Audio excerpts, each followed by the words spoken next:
ఈ దీపావళికి మీరు మరింత స్మార్ట్ అయ్యేందుకు బిగ్సీ తీసుకువచ్చింది దీపావళి ధమాకా ఆఫర్స్. మొబైల్ కొనుగోలు చేయండి 10% instant discount, attractive gifts, mobile protection smart watch లేదా ఇయర్ బడ్స్ ఫ్రీగా పొందండి. ఈ దీపావళిని మరింత బ్యూటిఫుల్ గా మార్చుకోండి బిగ్సీ దీపావళి ధమాకా ఆఫర్స్ తో. పోలీసులు అందిస్తున్న సమాచారం, ప్రత్యక్ష సాక్షులు ఇస్తున్న సమాచారం ప్రకారం కానిస్టేబుల్ ప్రమోద్ని అత్యంత దారుణంగా హత్య చేసిన తర్వాత ఆ స్పాట్ నుంచి నిందితుడు రియాజ్ పరారయ్యాడు. పరారైన తర్వాత నిజామాబాద్ సిపి చైతన్య ఆధ్వర్యంలో, ఐజీ ఆధ్వర్యంలో ఒక ప్రత్యేకమైన బృందాలని ఈ నిందితుడి కోసం, గాలింపు కోసం మొదలుపెట్టారు. రాత్రంతా కూడా వెతుకుతూనే ఉన్నారు. డ్రోన్ల సాయంతో కూడా అతని ఫోన్ నెంబర్ని ట్రాక్ చేసే ప్రయత్నాల్లో ఉన్నారు. అలాగే అతని చుట్టుపక్కల గుర్తుపట్టిన వాళ్ళు ఇచ్చిన సమాచారంతో మొత్తం వాళ్ళు ఇచ్చిన సమాచారంతో ఎక్కడికక్కడ తనిఖీలు చేస్తూ ఉన్నారు.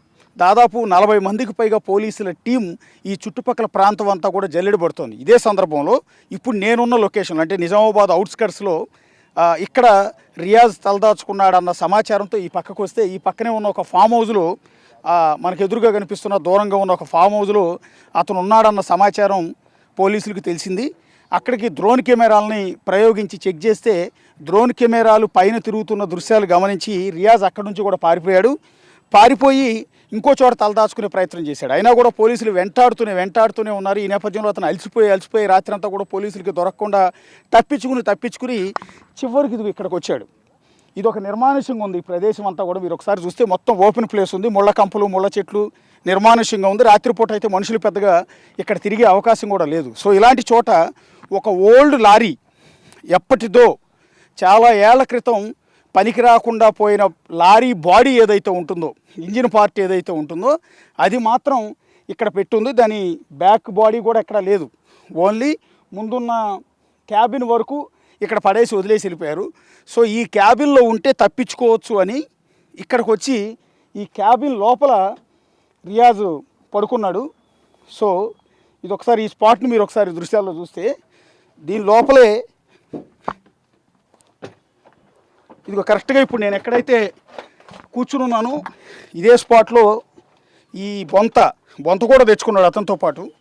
ఈ బొంతను తీసుకొచ్చి ఈ చెక్క మీద వేసుకుని దాని మీద పడుకున్నాడు.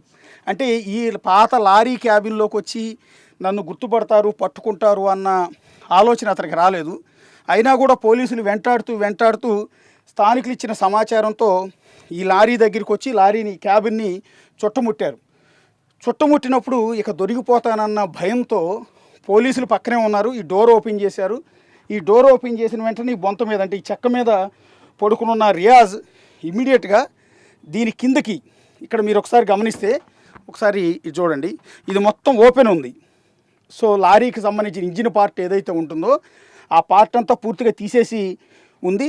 సో దీని లోపలికి దూరి దీని కిందకి దూకి దాని కింద నుంచి దొర్లుకుంటూ అటువైపు బయటకు వచ్చాడు. ఎటు నుంచి వచ్చాడు అనేది మీకు అక్కడ క్లియర్గా చూపిస్తాను. సో లారీ కింది పార్ట్లోకి ఇది, అంటే మీకు ఇక్కడ గమనిస్తే మనిషి ఈజీగా దూరి బయటకు వచ్చేసేయచ్చు. సో ఇలాంటి ఈ లోపల నుంచి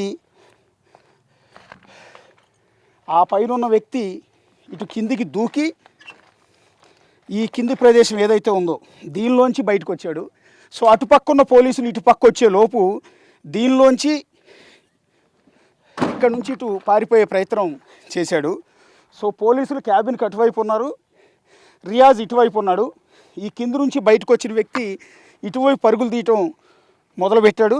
ఇటు నిర్మానుష్యంగా ఉన్న ఈ ప్రదేశం వైపు ఇప్పుడు నేను వెళ్తున్నట్టుగానే ఇలాగే పరుగులు తీసుకుంటూ వెళ్తుంటే పోలీసులు అతన్ని వెంటబడుతూ ఉన్నారు. ఒకసారి ఆ రోజు ఏం జరిగింది, నా కొలీగ్ రాజేష్ ఇక్కడ ఉన్నారు.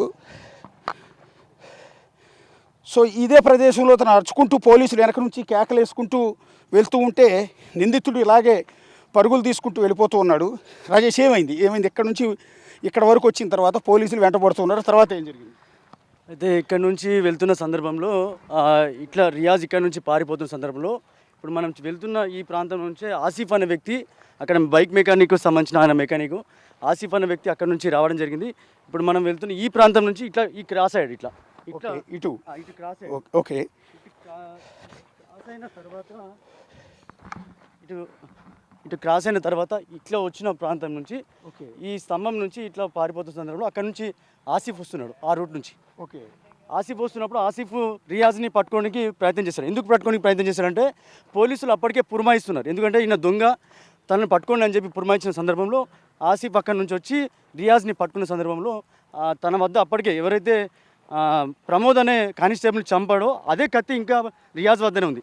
ఆ సందర్భంలో రియాజ్ వద్ద ఉన్న కత్తి ఇక్కడికి వచ్చాడు. ఇక్కడికి వచ్చిన తర్వాత ఆ వీడియో ఒకటి బయటకు వచ్చింది కదా, ఏదైతే పోలీసులు అతన్ని చుట్టుముట్టారు.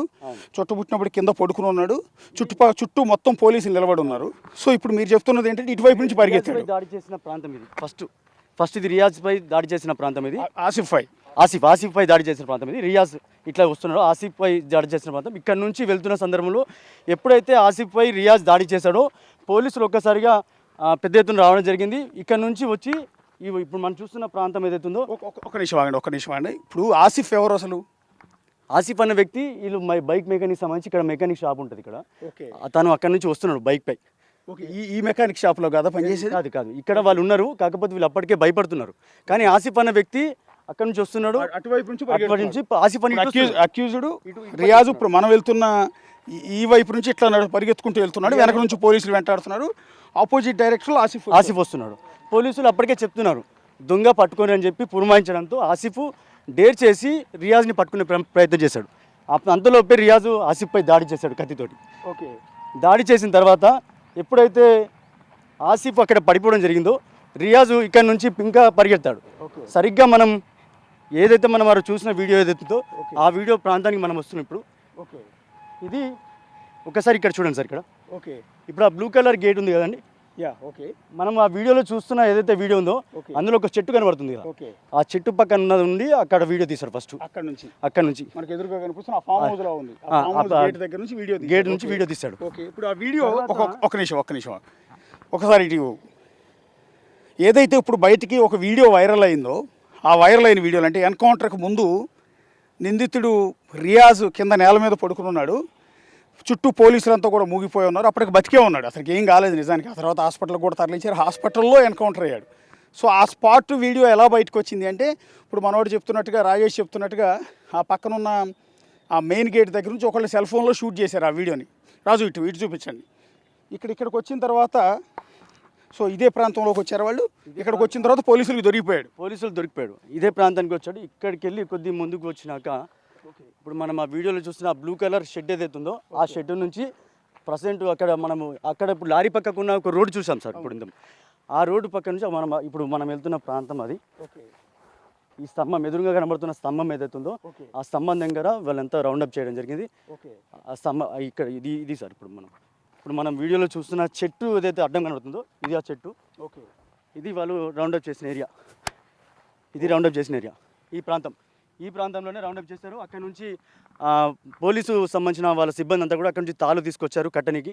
అక్కడ నుంచి ఉరికొచ్చి అక్కడ ఎప్పుడైతే దాడి చేశాడో ఇక్కడ ప్రయత్నం చేశాడు, ఇక్కడ వరకు వచ్చాడు. ఇక్కడ రౌండప్ చేసి ఇక్కడ రియాజ్ని అదుపులోకి తీసుకున్నారు. ఓకే మీరు ఆ వీడియో ఒకసారి చూడొచ్చు, మా వాళ్ళు స్క్రీన్ మీద కూడా ఒక పక్కన ప్లే చేస్తూ ఉండొచ్చు. ఆ వీడియోలో రియాజ్ ఇక్కడికి వచ్చిన తర్వాత పోలీసులకు దొరికిపోయిన తర్వాత ఇక్కడే పోలీసులు అతను పట్టుకున్నప్పుడు నేల మీద పడుకున్న పొజిషన్లో రియాజ్ కనిపిస్తూ ఉంటాడు. అండ్ చుట్టుపక్కల మొత్తం చుట్టూ మూగి పోలీసులు ఉంటారు. ఆ వీడియోని దూరం నుంచి కొంతమంది ఆ వీడియో తీయటం అనేది జరిగింది. పూర్తిగా అక్కడెక్కడి నుంచో మేము ఇదంతా ఎందుకు చూపిస్తున్నామంటే ఎలా జరిగింది ఇది, ఆ రోజు ఎలా తప్పించుకున్నాడు, ఎలా పట్టుబడ్డాడు అనేది ఎక్స్ప్లెయిన్ చేయడం కోసం మేము అంత దూరం నుంచి ఇంత దూరం మీకు సీన్ రీక్రియేషన్లో భాగంగా ఇక్కడ వరకు అయితే మేము రావటం జరిగింది. సో ఇదే స్పాట్లో అతను పట్టుబడ్డాడు. సో ఆసిఫ్ పైన దాడి చేసింది ఇక్కడ కాదు, కొంచెం ముందు ఇందాక రాజేష్ చెప్పినట్టుగా అతను అక్కడ నుంచి పారిపోయి వచ్చే ప్రయత్నంలో ఈ రోడ్డు వైపు నుంచి వచ్చిన ఆసిఫ్ అనే మెకానిక్, అతను లోకల్ మెకానిక్, పోలీస్ డిపార్ట్మెంట్ కాదు, అతను వచ్చి రియాజ్ను పట్టుకునే ప్రయత్నం చేస్తే అతని మీద తన దగ్గర ఉన్న కత్తితో విచక్షణ రహితంగా దాడి చేశాడు. అతనికి చేతులకు కాళ్ళకు తీవ్రమైన గాయాలయ్యాయి. ప్రస్తుతం హైదరాబాద్ మల్లారెడ్డి హాస్పిటల్లో ఆసిఫ్ ట్రీట్మెంట్ తీసుకుంటున్నాడు. చాలా సివియర్ గాయాలతో అతను అదేంటి పోలీసులకి సహకారం అందించేందుకు, సాయం చేసేందుకు, నిందితుడిని పట్టుకునేందుకు వచ్చిన ప్రయత్నంలో అతను ఇప్పుడు ప్రాణాల మీదకు ఉప్పు తెచ్చుకున్నాడు. సో ఆసిఫ్పై అటాక్ చేసిన తర్వాత పోలీసులకి పట్టుబడిపోయాడు. సో ఈ చుట్టుపక్కల ఉన్న కొంతమంది పబ్లిక్ కూడా వచ్చి రియాజ్ను పట్టుకోవడానికి పోలీసులకి సహకరిస్తే ఇక్కడే మొత్తంగా చుట్టుముట్టి అతను పట్టుకుని ఆ తర్వాత ఇక్కడ నుంచి నిజామాబాద్ ప్రభుత్వ ఆసుపత్రికి అతన్ని తరలించడం అనేది జరిగింది. సో ఆసుపత్రికి వెళ్ళిన తర్వాత ఏం జరిగింది అనేది మీ అందరికీ కూడా నోటెడే. ఒకసారి నా కొలీగ్ విజయ్ ఉన్నారు మిగిలిన అప్డేట్స్ కంటిన్యూగా అందించడానికి. విజయ్. Yes sir. సో తర్వాత ఆసుపత్రికి వెళ్ళిన తర్వాత ఒక ప్రైవేట్ హాస్పిటల్లో తనకి చికిత్స అందించేందుకైతే పూర్తిగా రియాజ్ని అయితే తీసుకువెళ్ళారు. రియాజ్ని తీసుకెళ్ళిన తర్వాత ప్రైవేట్ హాస్పిటల్ నుంచి గవర్నమెంట్ హాస్పిటల్, ప్రభుత్వ హాస్పిటల్కి చెక్కింగ్స్ కోసం, అంటే ఆరోగ్య పరిస్థితి ఎలా ఉంది అని చెప్పి తెలుసుకోవడం కోసము ప్రభుత్వ జనరల్ హాస్పిటల్కి, నిజామాబాద్ ప్రభుత్వ జనరల్ హాస్పిటల్కి తీసుకువెళ్ళినటువంటి రియాజ్ను బాత్రూమ్కి వెళ్తాను అని చెప్పి అక్కడ ఉన్నటువంటి పోలీసు అధికారులకు చెప్పి తన సంఖ్యలను విడిపించుకున్నాడు. విడిపించుకున్న అనంతరం వెంటనే అక్కడ ఉన్నటువంటి ఒక కానిస్టేబుల్ వద్ద ఉన్నటువంటి వెపన్ని, తుపాకీని లాక్కొని ఫైర్ చేసేటువంటి ప్రయత్నం అయితే చేశాడు. ట్రిగ్గర్ నొక్కేటువంటి ప్రయత్నం చేశారు. సో పక్కనే ఉన్నటువంటి ఆర్ఐ అలాగే ఎస్ఐ ఇద్దరు కూడా రియాజ్ని కంట్రోల్ చేయడానికి చాలా ప్రయత్నించారు. కానీ వాళ్ళ చేతులు, అంటే రియాజ్ చేతిలో వెపన్ ఉంది, మిగతా వాళ్ళ చేతిలో వెపన్ లేదు. కేవలం అక్కడ ఉన్నటువంటి ఎస్ఐ అలాగే ఆర్ఐ చేతిలో మాత్రమే వెపన్ ఉంది. సో ఎందుకంటే డిఐజీ ఆదేశాల అనుసారం వెంటనే రియాజ్ ఎప్పుడైతే ప్రమోద్ మీద దాడి చేశాడో అప్పటి నుంచి కూడా పూర్తిగా ప్రతి ఒక్కరు కూడా వెపన్ క్యారీ చేయాలంటూ స్థానికంగా ఉన్నటువంటి పోలీస్ స్టేషన్లు అన్నిటికీ కూడా డిఐజీ నుండి ఆదేశాలు అందాయి. సో దాని ద్వారానే ప్రతి ఒక్కరు కూడా వెపన్ క్యారీ చేస్తూ ఉన్నారు. సో ఆ క్యారీ చేసేటువంటి వెపన్నే రియాజ్ తీసుకొని పోలీసులపైకి దాడికి తెగబడ్డాడు. తెగబడినటువంటి వెంటనే అక్కడ ఉన్నటువంటి ఆర్ఐ తన వెపన్తోని రియాజ్ని కాల్చి చంపాడు. సుమారుగా 3 రౌండ్ల బుల్లెట్లు కూడా రియాజ్ శరీరంలోకి కాల్చినట్లుగా, ఆర్ఐ కాల్చినట్టుగా అయితే పోలీస్ వర్గాలు చెప్తా ఉన్నాయి.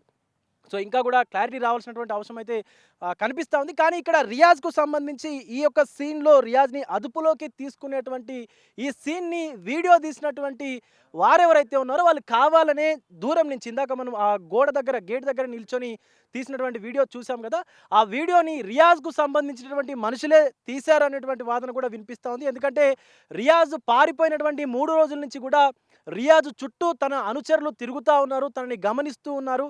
సో ఎక్కడెక్కడ ఉంటా ఉన్నాడు, తను ఎక్కడ తింటా ఉన్నాడు, ఎక్కడ బస చేస్తూ ఉన్నాడు అనేది కూడా పూర్తిగా తన అనుచరులకు తెలుసంటూ కూడా స్థానికులు మాట్లాడుకుంటా ఉన్నారు. ఒక అడ్వకేట్ సలహా నిమిత్తమే తను వచ్చి ఇక్కడ దాక్కున్నట్టుగా, ఇందాక మనం చూసినటువంటి లారీ క్యాబిన్లో దాక్కున్నట్టుగా కూడా పలు అనుమానాలు వ్యక్తం అవుతా ఉన్నాయి. ఎందుకంటే పోలీస్ అధికారి పైన దాడి చేసి పోలీసు అధికారిని ప్రమోద్ని చంపినటువంటి రియాజ్కు కఠిన కారాగార శిక్ష విధించేటువంటి అవకాశం ఉంది కాబట్టి సో లొంగిపోతే మంచిగా ఉంటుంది అని చెప్పి కూడా ఒక అడ్వకేట్ దగ్గర సలహా తీసుకున్నట్టుగా కూడా కొన్ని అనుమానాలు అయితే వినిపిస్తూ ఉన్నాయి. కానీ రియాజ్ను అదుపులోకి తీసుకున్నటువంటి పోలీసులు ఇటు వైద్య పరీక్షల కోసం గవర్నమెంట్ జనరల్ హాస్పిటల్కి తరలించగా పోలీసులపైకే దాడికి తెగబడగా గత్యంతరం లేక, వేరే ఛాన్స్ లేక పోలీసులు ఎన్కౌంటర్ చేశారు. ఎన్కౌంటర్ చేసిన తదనంతరం జరిగినటువంటి పరిణామాలని కూడా మనం చూసాము. ఇప్పుడు ప్రమోద్కు సంబంధించినటువంటి కుటుంబం పూర్తిగా రోడ్డు మీద పడిపోయిందనే చెప్పాలి. తనకు 3 పిల్లలు, ఆ 3 పిల్లల్లో చిన్నబాబు పరిస్థితి కొంత ఆరోగ్యం కూడా విషమంగా ఉంటుంది. తనకు ప్రతి నెల కూడా వేలలో ఖర్చు చేపించి హాస్పిటల్ చుట్టూ కూడా తిప్పాల్సినటువంటి పరిస్థితి కూడా ఉంటుంది. కాబట్టి ప్రభుత్వం వెంటనే స్పందించి ప్రమోద్ కుటుంబానికి సంబంధించినటువంటి సహాయం ఏదైతే, నష్టపరిహారం ఏదైతే ప్రకటించారో దాన్ని వెంటనే అందించాలంటూ కూడా ప్రమోద్ కుటుంబ సభ్యులు అలాగే ఇతర సన్నిహిత వర్గాలు కావచ్చు, వాళ్ళ ప్రమోద్కి సంబంధించినటువంటి దగ్గరగా ఉండేటువంటి బంధువులు కావచ్చు, స్నేహితులు కావచ్చు చెప్తా ఉన్నారు. ఆ మెకానిక్ ఎవరైతే రియాజ్ను పట్టుకోవడానికి వచ్చాడో తనకు 2 చేతులకు కూడా గాయాలయ్యాయి. సుమారుగా తన స్కిన్ లేయర్స్ 7 లేయర్స్ వరకు కూడా ఆ కత్తి పోటుకు గురయ్యి పూర్తిగా ఆ 7 లేయర్స్ కూడా పాడైపోయాయంటూ కూడా డాక్టర్స్ అయితే చెప్తా ఉన్నారు. ఆ మల్లారెడ్డి హాస్పిటల్లో కూడా హైదరాబాద్లోనే ఆయన చికిత్స కూడా పొందుతూ ఉన్నాడు మెకానిక్. అయితే సుమారుగా సంవత్సరం కాలం పడుతుందంటూ కూడా వైద్యులు అయితే చెప్తా ఉన్నారు. ఎందుకంటే తను పని చేసుకుంటూ బ్రతికేటువంటి, అంటే తను కష్టపడితే తప్ప కుటుంబాన్ని సాధలేనటువంటి, అంటే సాకలేనటువంటి పరిస్థితి ఆయనది. సో అలాంటి పరిస్థితుల్లో ఎవరైతే ఆ మెకానిక్ రియాజ్ను పట్టుకునేందుకు చూపినటువంటి ధైర్య సాహసాలు ఏవైతే ఉన్నాయో వాటిని అయితే ఖచ్చితంగా మెచ్చుకోవాల్సిందే. ఈవెన్ పోలీసు వారు కూడా ఇచ్చేటువంటి రియాజ్ పైన పెట్టినటువంటి 50,000 రూపాయల రివార్డ్ ఏదైతే ఉందో దాన్ని ఆయనకే ఇవ్వాలంటూ కూడా పోలీసులు కూడా చెప్తా ఉన్నారు. ప్రమోద్ కుటుంబం కూడా ఖచ్చితంగా ఆ డబ్బును ఆయనకే ఇవ్వాలంటూ కూడా చెప్తా ఉన్నారు. సో ఇంకొక సంవత్సరం కాలం పాటు కూడా ఆ మెకానిక్ కోలుకోవాలంటే ఇంకొక సంవత్సర కాలం పాటు కూడా పడుతుందంటూ అటు వైద్యులు కూడా చెప్తా ఉన్నారు. ఎందుకంటే ఏ పని చేయాలన్నా మనకి చేతులే అవసరం. అలాంటి చేతులే ఈరోజు ఆయన అసలు ఇంకా చేతి కదలలేనటువంటి పరిస్థితి అయిపోయింది.